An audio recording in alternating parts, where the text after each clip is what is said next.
We have Sharan who's joining us in the studio on the technicals, and we also have Dipan Mehta, director at Elixir Equities, joining us on the show. Dipan and Sharan, good afternoon to you. Dipan, let's come to you first. Give us your read through of all the market action that we've seen so far, almost a non event from the policy, other than the CPI rejig in terms of estimates that we've seen. Largely no impact on the market. What's your read through? Yeah, good afternoon, and thank you for having me on your show. Yeah, I think it's a bit of a non-event, but that's perfectly fine. I think the RBI has been doing a great job in terms of inflation management and in terms of expectation management when it comes to the currency or the interest rate. So I think there are no concerns over there. I think what has spooked the market and what is hanging like a big sword is these Trump tariffs. And although many analysts and many experts have said that the impact will be minimal, some estimates say 0.3% of GDP, but still, I think a lot of investors fear that it's not as simple as that.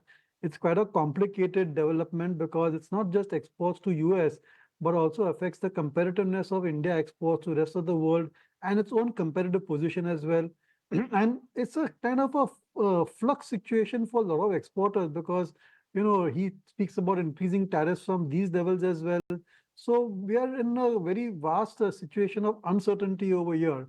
And that I think is impacting the stock prices. Also, the earnings season has been pretty much okay. There have not been any great, earnings which have really surprised on the positive side. By and large, there have been more disappointments, and there is certain element of stagnancy in earnings, which is also resulting to stagnancy in stock prices. Well, absolutely not a win for the markets, be it RBI policy, but well, of course, that deadline for that 24 hours is still underway, and we will wait out for the final commentary coming in from Donald Trump. The markets are a little bit nervous, of course, but Sharan, what is your take on the benchmark indices? Because though we have been flip-flopping between that red and the green zone, but how do you see the index moving, and would you advise for a trader to literally take no positions overnight given the tariff overhang? Yeah, definitely, Shrishti. I think Donald Trump is very consistent. He does what he says. If he's given a 24-hour deadline, so expect something coming on the tariff front, definitely it's 7 or 8 p.m. today. So Nifty again below that 100-day EMA, below that 24,600 mark. Now it's clearly evident it's heading to that 24,500, 24,450 levels where it has a strong support. It's the June low also. I think in the last 4 years, the June low has not been broken. If it has broken, the recovery has been swift and very fast on the upside. So we'll have to wait and watch today. So I expect some kind of negative outcome from the tariff news. Definitely you can expect some kind of gap down opening tomorrow. So if at all anyone wants to trade, do trade on the short side. On the long, on the index at least, I don't see any upside movement. Okay, so that's the strategy going ahead, at least for the very near term. Given that we still have that tariff announcement uncertainty looming over our heads, and that 24-hour period that Trump was talking about might conclude by tonight. So let's see if we're getting any announcement on that front. But Dipan, let's once again focus and talk about some earnings. Bajaj Auto numbers came out a short while ago. What is your first take on the numbers? Because largely it looks like a good quarter for Bajaj Auto. I think more or less it is in line, but I think the real surprising numbers in the two-wheeler came from TVS Motors and Eicher, especially Eicher if you strip off the lower profits from the subsidiary which is engaged in commercial vehicles. I think the core two-wheeler business did very well. And I think even Hero MotoCorp also came with good set of numbers. So we are seeing definitely a better demand, better trends for the two-wheeler industry after many quarters. But as I said, I think more impressive were the results of TVS Motors and Eicher. And Bajaj Auto, of course, I think decent set of numbers in line, but there's an element of volatility in their earnings because of the large proportion of revenues coming from export markets. So I would prefer other stocks over Bajaj Auto, but nonetheless, I think for the time being, given that there is a upswing in the entire sector and the monsoon also will benefit all two-wheeler companies, I would remain invested. But from a fresh investment perspective, I think there are better alternatives.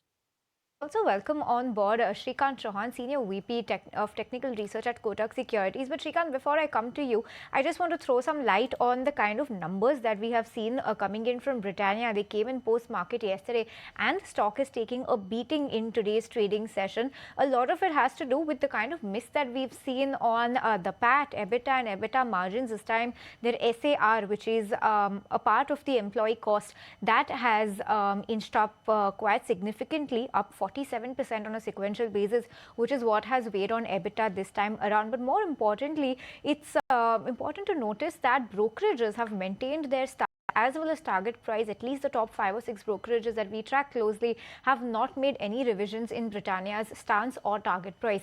But it's actually a lot to do with the management commentary, and that's one of the reasons why the stock is falling, because they have said that they do not see wide fluctuations in commodity prices going ahead. While that is a positive, they're also saying that they do not see any more price revisions or price hikes going ahead for the company. While that is good from a consumption point of view, from the end user point of view, that's slightly weak coming in from the company perspective, and that's the reason why the stock is lower by 4.5% as we speak. And let's just once again revisit what the management had to say in terms of commodity outlook and pricing action, if at all. I think from here on, we do not see the kind of wide fluctuations that we've seen on commodity, and we always perform much better in stable conditions. During the turbulence in commodity prices, like what we've seen in the last 2 years, it's always difficult to navigate price increases and, estimate what it's going to lead to, etc., etc., etc. We have covered most of our inflation through our price increases. We are done with that, and we are in a good position.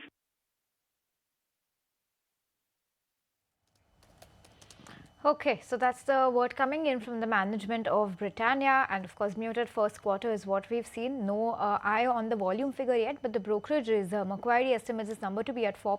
Nomura believes that this could be a 2% year-on-year growth for volumes. So lots of discrepancy over there. But Dipan, what are you making of Britannia's numbers? And not only Britannia, if you throw the light on the entire FMCG pack, mostly it's been either good or inline set of numbers coming in. Any signs of a recovery in terms of demand now? I wouldn't call these numbers good by any stretch of imagination. A good number is something where you have 15-17% type of top line, bottom line growth. And I don't think any of the MNC or the domestic FMCG companies have delivered those kind of numbers. I think there's a structural and secular stagnation in the entire industry because a lot of products and a lot of the categories have become mature.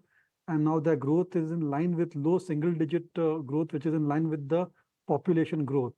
It's growing as an industry, it is growing much, much lower than the GDP growth rates also. So from an investor's perspective, the entire sector is a complete avoid.